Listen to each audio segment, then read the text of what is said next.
Why do we have hair on our heads? I mean, beyond our global, age-old aesthetic obsession, scientifically. Do we need it? Because if we need it, I'll keep it. Or as much of it as I can. But if we don't... I understand the theories as to why our species of bipedal ape evolved to lose the fur on our bodies, whether it was to outendure prey on land or move more swiftly in water. But why do we keep the hairy scalps? To answer that question, I turn to my best friend Christian, a lab scientist by training who's helped me understand complex topics for years, and also happens to have truly glorious hair. The key practical function of which, he explained, is protecting the head's precious contents. There's a reason that the brain is under this hair. You need your brain. You need your brain. It's not optional. Which is why it's important that, beyond serving as a follicular helmet against minor impacts, hair also acts as insulation.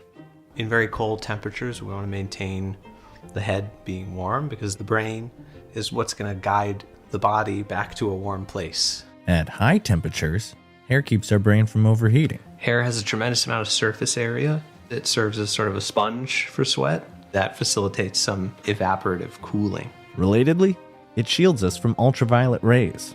It protects you from solar radiation. Let's talk about the idea of hair as whiskers. There are plenty of sensory nerve endings in your scalp, and they're very sensitive to slight movement of your hairs. Perhaps you're walking up into your attic or something like that, and you feel maybe a spider web touching your head. It's useful to get that kind of early warning. Sometimes it's just 3 inches of early warning. Yeah. But those 3 inches could save your life. And this is the hard part. Do we have hair on our heads for sexual selection? Probably. No. Talk to me about that. People were choosing mates based on this somewhat, at least partly. Not only from an attraction standpoint, but from information about fitness. The same species that evolved to have hair on their heads also evolved to have a whole bunch of people who eventually don't have hair on their heads. We are, from an evolutionary standpoint, really not meant to live as long as we do. Some of these things that aren't directly connected to our immediate survival, they just kind of stop working after a little while. Hair isn't really that terribly important, and obviously it's not a deal breaker. Otherwise, everyone alive today would have a full head of hair. Should I shave my head? I think modern life gives you alternatives to hair that can produce the same effects as natural hair. Like a hat. For example, a hat. Yes, a hat is a great example. A hat actually has some positive attributes versus a hair, right? You can put it on and then take it off. Hello, hats. Goodbye, hair. You look great, bud. Thank you.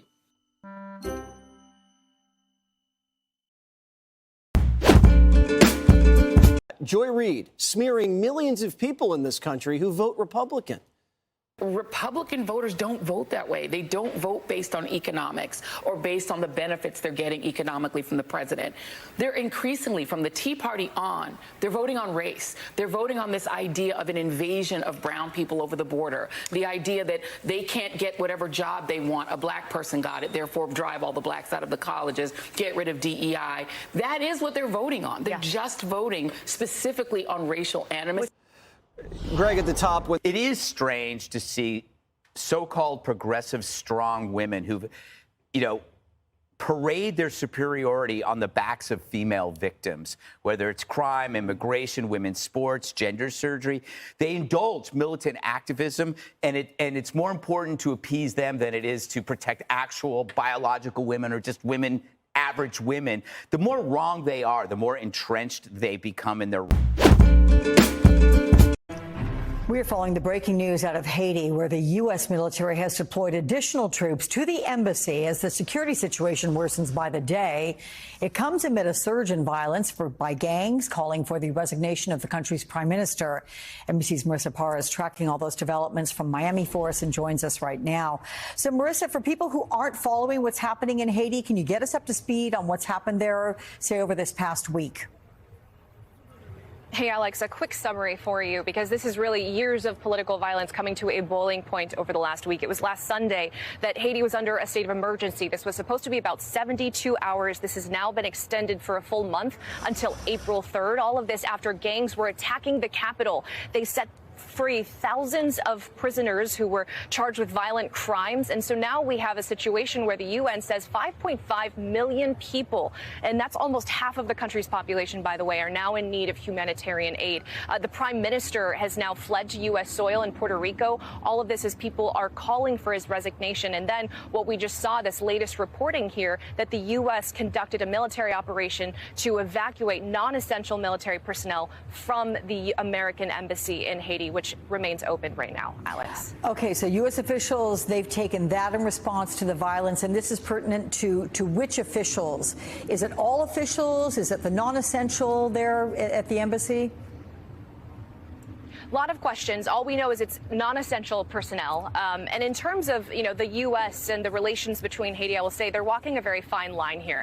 Even in demonstrations that we've seen in places that have a significant Haitian population, including Miami, they've been asking the U.S. not to intervene. And the United States, the White House, has been very careful to say they're not calling for the resignation of the prime minister, instead calling for a transition, if you will. So they're being very careful, and they have said repeatedly that they're not actually intervening. They are specific about their words, saying that they are evacuating those personnel, which, by the way, when we talk about the evacuation and the need for that, Alex, our understanding is that flights have been canceled in and out. People are stranded right now. We're trying to confirm to what degree, but we know that for people trying to get in and out, it is very difficult, if not impossible, without evacuation, which we saw overnight with those Americans being evacuated. Okay, Alex? thank you so much for that breaking news update, Marissa Parra there in Miami.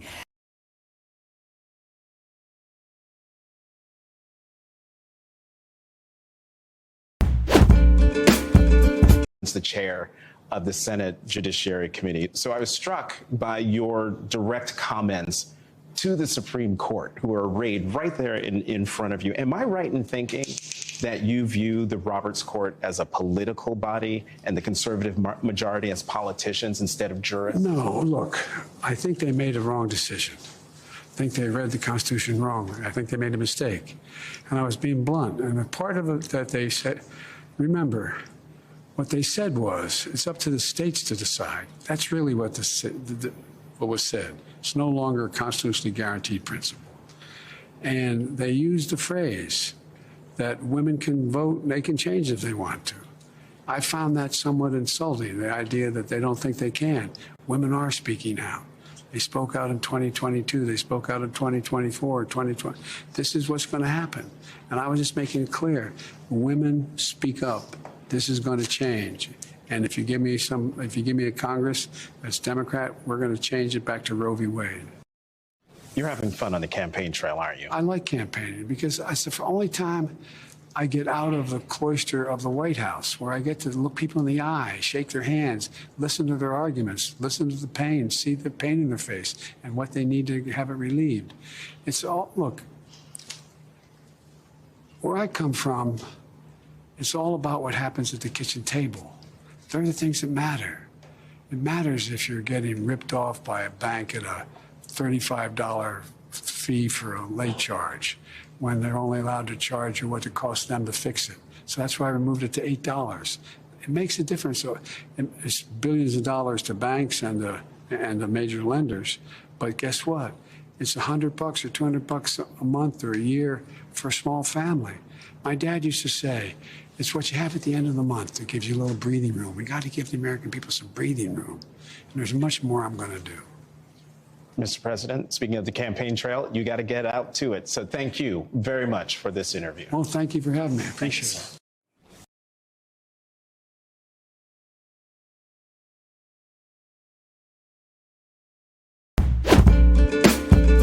Michael, Indiana Senator Todd Young said last week that he's not going to support Donald Trump in the general election. We've heard from Senator Lisa Murkowski as well as Mitt Romney that said that they won't vote for Donald Trump either.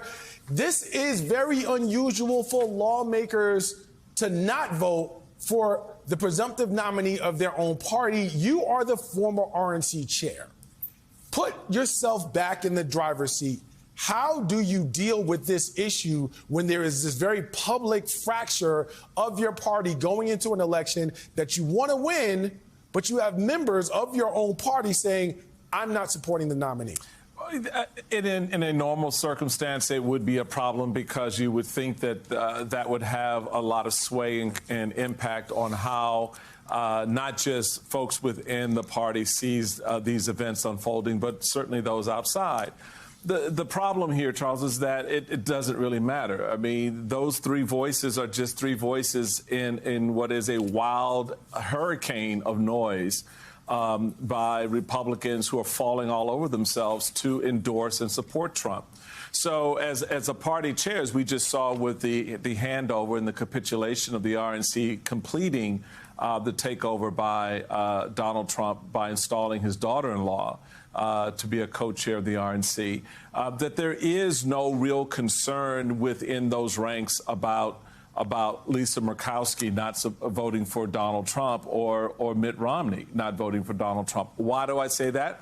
Well, because Governor Sununu of New Hampshire, who was an advocate and a hard charger for Nikki Haley, right? Out in front. Donald Trump, we can't have him as president. Everybody get behind Nikki. What did he do in the last 46, 38 hours, whatever? He endorsed Donald Trump.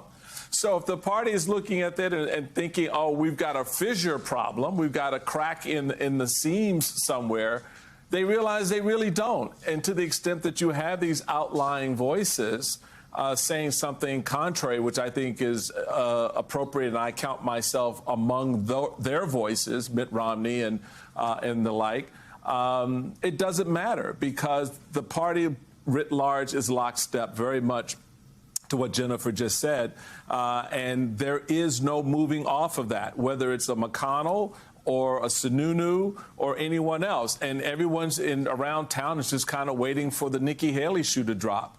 Because here's my take, if Sununu has bent the knee and he was all up in Nikki, supporting Nikki, then I don't know how that you see a different outcome. But we'll see. Nikki may decide to carve a different pathway and make that break. But I think it's going to be hard if she thinks she has any future ambitions in what is clearly a Trump party.